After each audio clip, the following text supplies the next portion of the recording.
بسم اللہ الرحمن الرحیم۔ السلام علیکم۔ آج سعودی حکومت کی طرف سے ایک اور اچھی خبر کہ جن کے پاسپورٹ پر 18 مارچ 2020 سے ورک ویزے لگائے گئے ہیں اور وہ فلائٹیں منسوخ ہونے کی وجہ سے سفر نہیں کر سکے، تو ان کے لیے یہ اچھی خبر ہے۔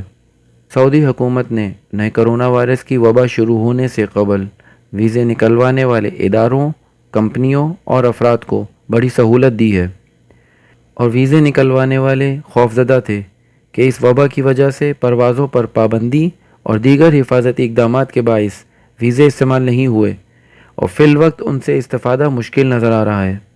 ایسی صورت میں ان کی بھاگ دوڑ ویزا فیس ضائع ہو رہی ہے، مگر سعودی حکومت کی طرف سے اعلان کیا گیا ہے کہ جن کمپنیوں نے ملازمت کے ویزے جاری کرائے تھے اور وہ ویزے استعمال نہیں کیے گئے یا ویزے پاسپورٹ پر لگ گئے تھے لیکن کارکن بین الاقوامی پروازوں کی معطلی کی وجہ سے سفر نہ کر سکے، یہ لوگ ویزا فیس واپس بھی لے سکتے ہیں اور ویزے کینسل بھی کرا سکتے ہیں۔ سعودی حکومت چاہتی ہے کہ سرکاری اور نجی ادارے وبا کے نقصانات سے کم متاثر ہوں۔ یاد رہے کہ 18 مارچ 2020 کو شاہی فرمان کی تاریخ سے لے کر اب تک پاسپورٹ پر لگے ہوئے ویزے جو اب تک استعمال نہیں ہوئے، ان کی فیس واپس لی جا سکتی ہے اور انہیں منسوخ بھی کرایا جا سکتا ہے۔